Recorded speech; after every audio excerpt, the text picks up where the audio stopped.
Over the years, I've checked out my fair share of weird watches, including one that was modeled after an ant. And today's watch, the Ikigai Kame, is up there with that one. Just check it out here. And this is a fair warning for those of you who don't like the strange and unusual. You might want to change to something else now. Now, for those of you who are left, this is a watch that's launching on Kickstarter on April 2nd. And if the name Ikigai sounds familiar, well, their last watch was the very Tron-esque cool light show that is the Maru. And where the Maru was inspired by an ancient sailing vessel, the Kame here is inspired by sea turtles. Sea turtles. Just roll with it. So everything here, from the case, the slight cutout of the lugs, to the shell-like dial design, is from that. And what I think is great about this one isn't that it's just about the weird, crazy original design, but it's also a well thought out watch that gives you everything you could want in a good solid diver, including a great early bird price of $399. Anyway, let's get to it. Now for the Kame, which I believe is Japanese for turtle, they decided to go with a 40mm case. But this is one of those where the specs don't really tell you the full story. As you see, the very base of the watch, the part that hits your wrist, is actually more like 39. And then that sort of tapers up to the 40 before it hits the bezel. And then the bezel itself at its widest point of these kind of scalped edges is 42. So it's a bit more complex than just saying 40. Now, throw that in with a lug-to-lug of 47, a total thickness of 12.4, and you wind up with a case that feels like a great 39 on the wrist. It's not too thick, not too thin, very comfortable, as well as well balanced with its fully articulating bracelet. But visually here it looks bigger. Now, rounding everything out, you got a 20mm lug width, screwed down crown, flat sapphire they are, and it's all powered by a Miyota 9039, the slimmer no-date version of a 9015. And before we get any further, I do have a couple of disclaimers. Now, first off, this is a prototype that was lent into the channel, so all your standard prototype warnings apply, including I don't really know what changes there are going to be to the final version. And second, the promotional tag is up because if the Kickstarter is successful, they said they'd send me one later. That said, let's talk design. And there's a lot to take in here, so I might not get to everything, but I'll try to hit the major points. And remember, when you're looking at this, think turtle. So starting with the case, for the price, it's got a great finish. And overall, the design here is very sleek. Not counting the bezel, just talking the case. We'll get to the bezel in a second. But the case itself is very sleek. It has a mostly brushed finish with these sharper polished chamfers, topped off with these very thin blasted flipper-shaped cutouts. And all of that leads to a very sleek, if not unusual look. Then over at the right, the case protrudes out into these smooth crown guards, leading to a crown that's just big enough and easy enough to unscrew and use. Now, on some level here, that crown seems to stick out pretty far, maybe too far. But a lot of that is due to the bezel design, as it has to go past these scalped edges, or at least that's what I want to call them, because there's a little bit of this that reminds me of an Omega. But then Ikigai seems to have taken that and then add these aggressively loomed cutouts, including a triple cutout at the top. Perhaps the one thing with this design that isn't symmetrical here, but it does tell you where the top of the bezel is. Then there's also another really interesting twist with the bezel, where these larger polished sides actually have the words for the minutes put on them. It's interesting. I haven't seen anything like it before. And at first glance, you might miss this entirely. I know I did. But when you notice it, you notice it. And I'm kind of mixed on this one. It's very cool, it's very unique, it's very different, but it's also a bit repetitive when you have the Arabics right next to it. So I'm not sure if it's really useful or just added clutter. And on top of that, the really polished edge here makes a really smooth surface, which makes it a little bit harder to turn the bezel, rather than just some good old-fashioned knurling. And on this one, you do need to get a good grip with fingers on both sides in order to turn it, or get your fingers in those little notched grooves. Which means that even though this is a little bit of a larger bezel than the case itself, it's still kind of hard to turn, and that's a bit of a negative. Although once you do, the action is terrific, complete with maximum clicky satisfaction. And then there's the shell-inspired dial, which is not a phrase I ever thought I'd say.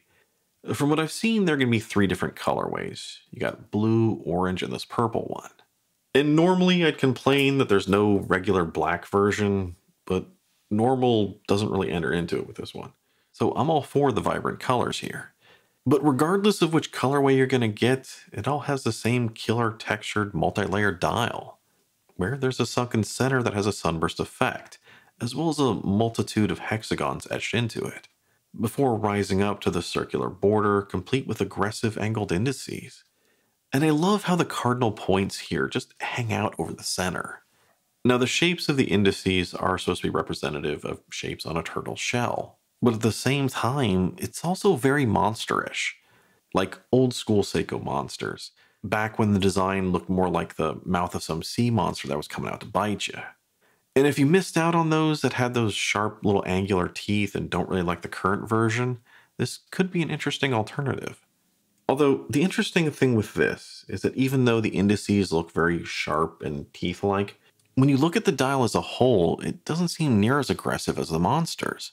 It doesn't look like the mouth of some sea monster coming to bite you. It comes across much more symmetrical and almost kaleidoscopic. It's like a mix between a monster and a cocktail time. So, monster time. So yeah, it's odd.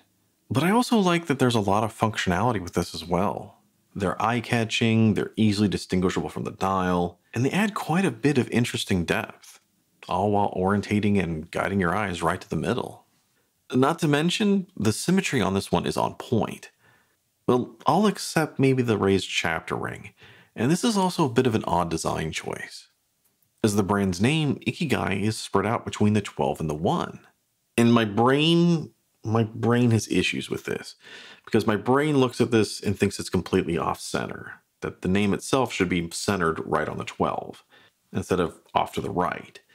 Now, if you look at the entire thing, there are eye symbols placed at every hour marker. So this is kind of a creative way to put the logo in between those two marks, and that's why it's over there off the right. So yeah, I understand it, and because I understand it, I can also live with it. But still, my OCD has some issues here. And one good thing, the flip side to all of this, is that putting their logo there allows the dial to be free of one. The dial itself is clean, and having the logo there, most of the time you never see it. Which honestly, I think is a brave choice. Something I talked about with Brew and their metric watch. It's a brave and bold decision, where the brand owner puts their ego in check just to make sure the design goes first. Something you don't really see very often. And as for the hands, you got big ol' silver and white wedges. Good length, easy to make out, just perfect for the design. And for the most part, that's really what this watch is about. It's a little bit odd compared to your standard diver, but not too odd. There are a lot of aspects here that are very similar at the same time, all while the vibrant sunburst purple seems to pull it all together in a really well-made package. And I'd say for the most part, I like about 90% of what's going on here, maybe 95. But the thing is, when I was comparing this to my Monster, one thing became apparent, and that's that I'm not really sure about the bezel design. Part of me likes it, and I think it looks great with the dial, and especially so when you're looking at the watch head on. Not to mention, when the lights go out, the LUME lights up, this thing is fantastic. But when I'm looking at the watch from the side, I'm not entirely sure about the bezel. Part of me thinks that these really sharper cutouts seem to clash with the curvy, sleek case. That the bezel here looks maybe a little more industrial, while the case feels more organic, if that makes any sense. Like, when I look at my Monster, it has a very unique case and bezel combo compared to a lot of other watches. But the case and the bezel seem to flow together. There's a cohesiveness to it. Whereas this watch from the side, I think, clashes more. Anyway, let's go back to the LUME. I mean, just look at this. This thing's amazing. You can't tell me your inner child isn't smiling at this thing. And this is perhaps worth the ticket price alone. This is the third watch I've seen from the brand, and I appreciate that they fully take LUME into account when designing the watch. That having a killer look when the lights go out is part of the design from the get-go and not just an afterthought. That it's not just about intensity, but about just creativity. And I should also point out here that this is a prototype, and I think LUME is supposed to be even better on production. But as it is, not only does it look killer, but it's easily outpacing a Seiko diver. So awesome job here, looks fantastic, and can't wait to see the final version. As for the bracelet is great. It looks good with the watch, and it's a 3-link design with a slight taper. It has solid, fully articulating links secured with screws, a solid milk clasp with a quick adjust, and solid female end links with a quick release. Pretty much the trifecta, everything you could want on a good modern bracelet. And you could probably say that about the watch as well. Now, in the long run, I'm not sure what MSRP is going to be here, but it's got an early bird pricing of $399, and that I think is a great price for what you're getting. It's an original eye-catching design, and even before you get to the vibrant dials is an eye-catching one. But beyond the uniqueness and the bold looks, it's also very functional. It's a great diver, with a well thought out dial, great lume, and excellent bracelet. Then throw in the high beat Miyota, and at $399 there's not much else you can ask for. So bottom line, it's a creative, well-made diver for an excellent price. And the only downside I'm seeing is that it's a Kickstarter watch, and you'll have to wait a bit to get your hands on it. Now, as usual, let me know your thoughts on this one down below, on the watch, the brand, the design, the colors, whatever you're thinking. And as always, if you enjoyed the video, don't forget to like, comment, subscribe. It really helps the channel. I'm Shane, this is Relative Time, and I'll see you next time.